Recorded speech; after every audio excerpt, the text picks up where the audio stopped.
Okay, thought it was a good day today.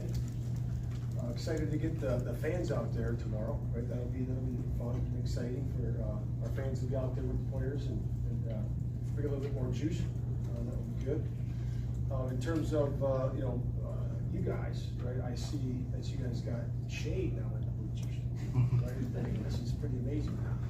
We need to thank George, Kevin, knowing you see him, right, and then Ryan, right? That was them getting it done. And what I'm going to do, next thing, I'm going to bring Lemony out there for y'all. I think you guys will be all set up. But I thought today was good. Really did. A lot of good situations. You know, we finally got into our third downs so we can operate. The way we have practice set up, I think, is really conducive to learning with the walkthroughs going in there before. Going good on that, moving the ball down the field. That's a real operation. And I see that operation getting better every single day. You can see that out there. Pre-snap penalties are down, getting in and out of the huddle is good, and that's just because we're learning the system, we're learning how to do it, and we're learning how to break the huddle, get to the line of scrimmage, and operate our motions and shifts and make our calls. And I think that's really good. And Caleb is the apex of that. He's just got to keep getting better at it and keep progressing every single day. And I talked to the team about this. To be able to go through the process of you're going through those walkthroughs at night, right? And then you come back and you got to walk through in the morning. And those got to be perfect. They're slow. It's easy, right? Looks might be challenging sometimes with defense, but we should have some really good perfect reps. That's everybody. If that's Caleb, carrying out his fakes or whatever that might be, his footwork, ball handling, going through his reads, all that. That's got to be done really well in the walkthrough. And then you go to the drill work. The drill work is meant to be game speed. And why do we do that? We don't just go through drills half speed because we have to hone the fundamentals at game speed, right? Then you get your 7-on-7 team drills; those are all going at game speed for the most part until the end. And then that's really game performance. That's how you do it, and you rinse and repeat, and do it over and over again. So we're working with our young guys on that. I know the old guys understand that, the vets understand that, but really young guys got to go through that process, and it takes mental strength to be able to do that every single day, every rep, right? Because you're out there, we get a bunch of reps in. And that's the process we're going through right now. So with that, I'll questions. And does what Caleb does in practice, does that affect how much he plays in the preseason? Is that fluid? In other words, he shows a certain level of readiness that he might play more or less or whatever? No, I don't think that's tied together at all. I just think that we're going to have a plan in place. And of course, like I said, the line that's in front of him is important, and that will definitely dictate what's going on. But we have a plan in place on what we're going to do.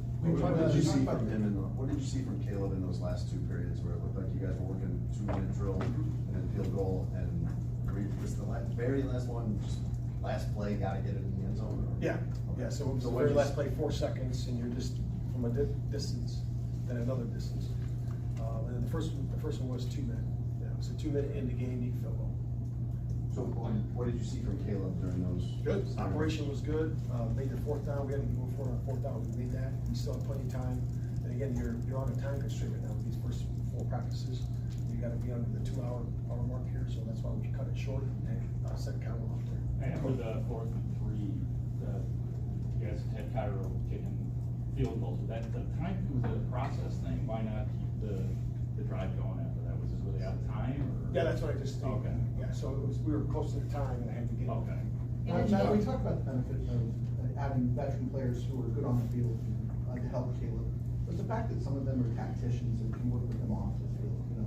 Caleb told a story about sitting at the hotel, with Keenan Allen during the Pro in May, learning the playbook. What's the benefit off the field for those guys, especially the ones who are known for being so precise? What they do, huddling with him and helping him get into his offense. Yeah, that's actually part of the process I talked about, in the beginning. That's before the walkthrough, right? So spending time together, that's relational, right? People know each other better, feed off each other, and quiz each other, and making sure that you're all on the same page in terms of the concept, the idea, the coverage contour, does that change what we're doing, and making sure we're doing that. Coach, I know it's early, no pads yet, but is there a time ideally that you would like to have that center position kind of settled so that Caleb can get chemistry he needs with whoever's going to be there?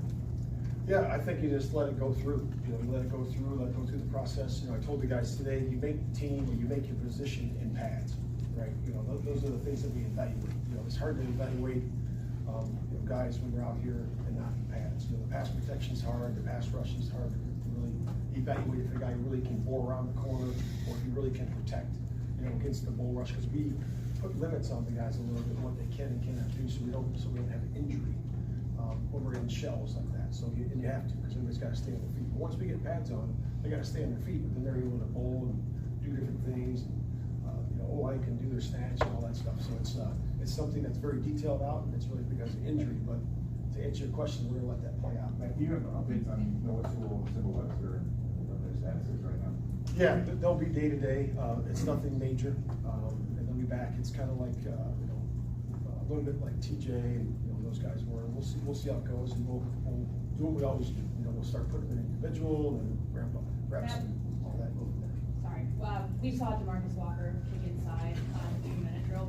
How does that benefit the pass rush in those situations, having an inside versus outside? Yeah, I think it's always good. You know, he's an effective guy in there, and he can go in and go out. You know, so when you have that versatility, you can match him up on different people.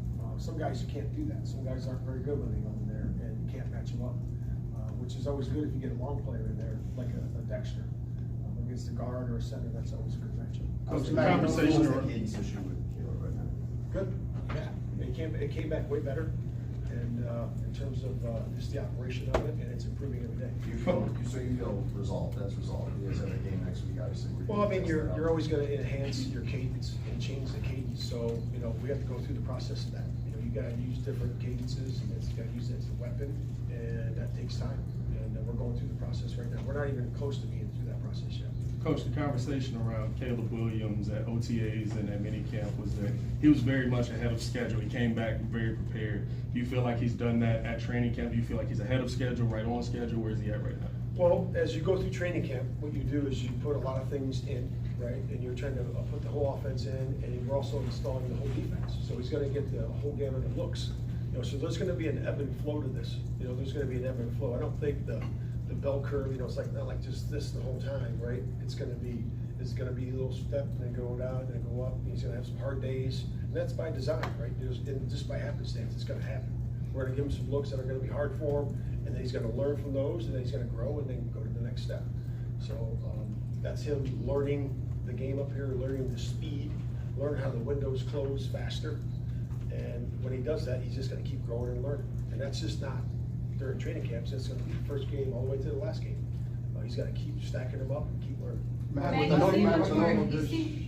with the notable additions of someone like Keenan Allen and DeAndre Swift, what has the process been for you for instilling your hits principle, also is the team philosophy, into people who are new to this organization? Yeah, so we go through it every time. You know, we go through it every time with the players, with the coaches. We start over from the beginning because we know we have turnover, and they have to understand how we operate. What's really cool though is that the guys that were here for 3 years, 2 years, last year, they understand, and they can help coach those guys in. It's a faster process than what it was before because we have the in-house players now. Coach, you seem much more comfortable in talking to us as reporters and doing your press conferences. And I know you've spoken a little bit about that, but I'm curious, what work did you specifically do to get more comfortable and more composed out there speaking to us? Yeah, I mean, I just think it's time on task. You know, it's time on task. I think how many times we do it during a week? 4 times, right? Yeah. Right. That's a long season, right? So I think we got to get used to each other a little bit and get more comfortable with it. And it's just more at ease because time on task. Matt, are you going to let Owens go to Carolina? Jonathan Owens? Yes. When does he leave Wings? Yeah, I don't know. You're testing my memory now. I mean, I have it in there somewhere, but it ain't on top. Why is It's that back there? Why did that get the thumbs up from the organization? Oh, just because we respect the Olympics. I mean, that is a big deal. You know, he's just supporting, you know, the one he loves the most. And I think that's so cool that he gets to do that. And we welcome that, and it's going to be awesome. And we want to go USA. Now, when you have a team here like you did where Montez kind of blows everything up a couple times in a row and Caleb doesn't have a lot of time, what do you guys as a staff take away from what is essentially like 5 broken plays in a row? Yeah, like I said, it's very hard to evaluate pass rush, pass protection right now. So it's a little bit advantage to the D-line. You know, I don't know what percentage that would be, but it's, that's why we're going, when we're practicing, we're gonna do pads, get 2 pads in a row, once we start going here. And then it's pretty much the flow of the whole training camp unless I adjust it, which I have the right to do. But, I would say that, we'll get to evaluate those guys during that time. But in terms of Caleb, like, what are you evaluating him during those? Well, when you break the play, it's, you know, the scramble drill, you know, so then we're working the scramble drill on the coverage part and the receiving part, so it's, we can always work on that. Matt, Come two more. When you look back at Jalen's season last year, what do you think was the key to the uptick in interceptions? That might have been different, just like, was it potential positioning, where he was in 2022 to why those didn't happen then, to why they happened last year? Well, I don't know if this has been said before, he's got the best corner coach in the league, I'm telling you, John Oak is the best. Cam Tillman's coach, and then you can start naming the names, and this guy can coach. So that's probably a big part of it. But Jalen also looked at it. He saw he needed to get better at something. He knew that the best corners in the league take the ball away, and he worked at it. He was on the jugs. He was working the catch points with his coach, working the extractive throws with his coach. You know, working busted triangle. You know, in the catch point. I mean, he worked all those things that you do as a DB coach and a DB, and he got better at it. So he just put his attention to it, his focus to it, and it happened. Last one, Herb. At this point in the summer, what's the operation like between you and Coach Washington? Great, it's great. Yeah, so I meet with those guys, they have a good flow right now, because, you know, I meet with the offense, meet with the defense, I'm in the quarterback room, in the defensive room, meeting with the coordinators. We got a really good flow with this, and it's about equal. Like during practice, is he calling, or are you calling? He calls it during practice, yeah. Thanks, Jeff. He scripts it, and I look at it, if I wanna change something, I do, if I wanna change it on the field, I do too, but he's doing it. Thanks. Okay. Thank you.